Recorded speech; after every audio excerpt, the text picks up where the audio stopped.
Dedicated to the great outdoors, it's Southern Woods and Waters with Hugh McNaughton.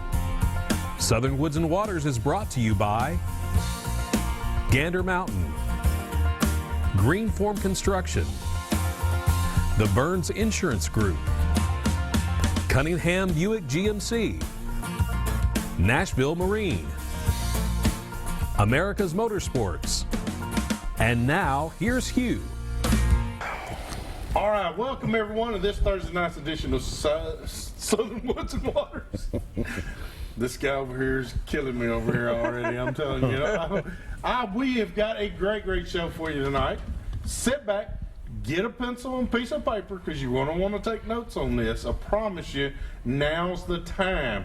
The weather is perfect right now and for what we're talking about. Tonight we're going to talk about sauger, walleye, crappie, bass, sawguy.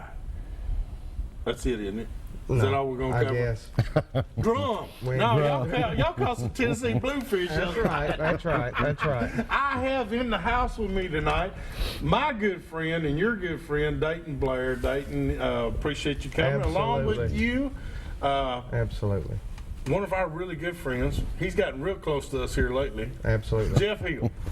Jeff, I'm so glad that you're here. Jeff, if you can see the table that's down here in front of us, Jeff makes all of these baits.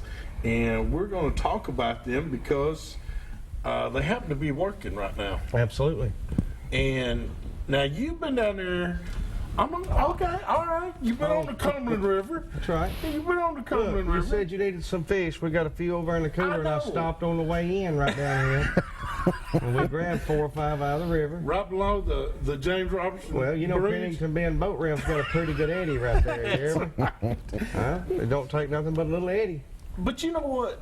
What I want to talk about is it's that time of year where the big crappie. This is the time you need to fill up those freezers. We're after meat fish now. Absolutely.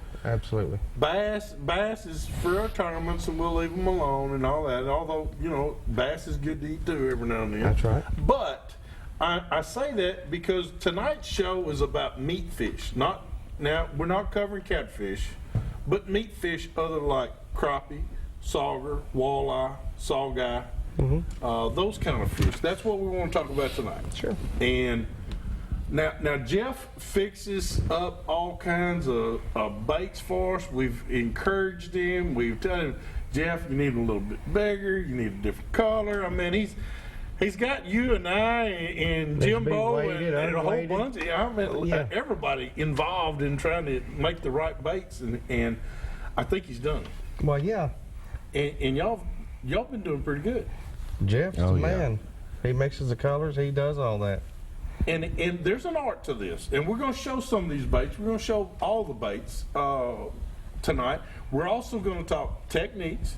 We're also going to talk about when to go, when not to go. Okay? Absolutely.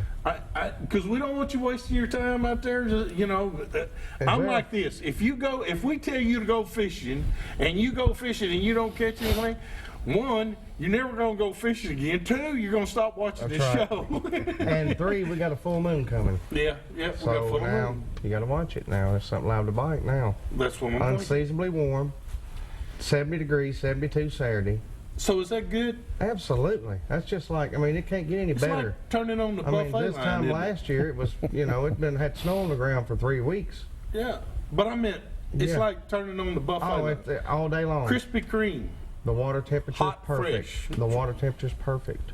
And they're active. Everything. Bass, stripe, hybrid, sauger, walleye, rockfish, smallmouth, everything. Everything's on fire right now. Here's a crappie, man. Yep. Now Jeff represents. Now Jeff, you've been to Gunnersville. Now you live right beside Gunnersville Lake. I do. Not far. Now you and your grandson have. Oh yeah. Now what's his name? Jakey Allen. Jakey Allen. He is my buddy. All right. Now you and Jakey have been wearing them out. We have. And I gotta say, because I've heard both of your stories now. There's a group of older gentlemen down there that love to crappie fish that have taught y'all, and now y'all have surpassed them, and now Jackie Allen's teaching them. Oh, yeah. Yeah. He stands right there, you know. What's the count, Jeffrey Allen? Where they at? That's right. And he's on top of them. Now, how do y'all do it? I mean, you got the baits here. Show us a little bit, or tell us. I mean, I want to show a couple of these baits, if it's all right. Can we? I don't know if we can. They're just little slimline bodies, looks a lot like a About 2 minnow. 1/4. Yeah, about 2 1/4 inches long. Little minnow looking bait. You've got some chartreuse heads, some pink heads, some orange heads, some just regular lead heads. Exactly. Small, what size hook? 1. Number 1 hooks, okay. But this is what you're catching them on right now. Oh, yeah, it is. But he makes the head too. Yeah, he make the makes heads head. too. You make the We head. pour our own little heads, but Jeff, Right. we make all our heads. Make all your heads, you paint them and everything, but you make these little bodies. But what's the trick to these, though, Jeff? Really, you know, it's just a countdown. It's finding where they're at, how deep of water they're in, you know, throwing it out there, counting it down till you find them. You know, once you find them, you can stay right there on them. It's just like clockwork. Now, Until they move out of the area, you know, they're there. Now, you've been concentrating on bridges. We have. We have. Bridges hold structure. They do, but in the wintertime, you know, lots of time your bait fish will move up under them bridges because, you know, the columns keep the water a little bit warmer. Yeah. So the bait fish is going to draw them crappie there. Okay. You know, and usually once they get in there, as long as them bait fish hold in there, them crappie's going to be in there. Now, I heard you talking the other day to some other crappie fishermen, and you were talking about, you know, you could actually, the line that you use is very important. It is. Can you give us a little bit about the line? And Well, I usually try to stay light line, 4 to 6 pounds. You know, lots of times I'll use fluorocarbon, little secret there. okay, all right. You know, get that bait down there a little bit quicker, especially if you're fishing 25, 30 foot of water. You know, Okay. and lots of times down there, you know, the crappie's going to hang right on the bottom to 5 foot off the bottom. You know, so quicker you can get to them, you know, the quicker you're going to get hit. And you say that the bigger ones are down below, so you want to try and get past the smaller crappie. Yeah, Get down exactly. to the bigger ones. Yeah, right? Exactly. You don't want to Exactly. catch 11 inches, you want to catch the 14. Yeah, the 14s, And the 15s, and all the 17s. 17s. That's Yeah. right. Jake So- Allen, he knows about them Yeah, big so ones, get you know. down there as fast as you can. So you use like 4-pound test line. I do. Ultralight rigs, spinning rigs, and stuff like Yes, that. You want to get it down there fast, count it down, and then when you get a hit, remember what number you were on Exactly, the countdown. yeah. And then when you hit that number the next time, what do you do if you don't get a hit? Just jiggle it a little You bit? usually or- stay right there. You're going to get hit for a while. You know, Okay. good 30 minutes, you know, until that school kind of breaks up or you catch quite a few out of that school. You know, they move in and move out. You know, they'll move in, be there for 30 minutes, kind of like sauger and walleye. Okay. You know, sauger and walleye do the same thing. They'll move up that bank and you catch 4, 5, 10, you know, and then they'll be gone for maybe half hour, 45 minutes to an hour, and they'll be right back. Crappie's the same way. They'll do that same thing down there. I thought it was very interesting what you said the other day. You said that it may take you 45 minutes to figure out where they are. Right.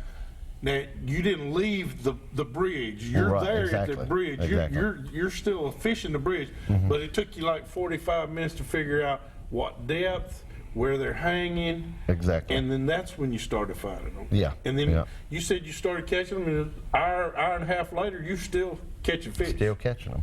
Yeah. Until you got Sometimes your- you got to move around just a little bit under that bridge, you know.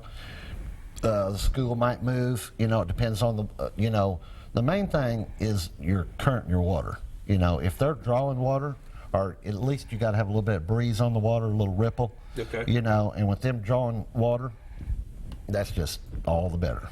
That's you like know, 'cause turning it's- that hot and fresh sign on. It is. It is. All right, we got to take a break.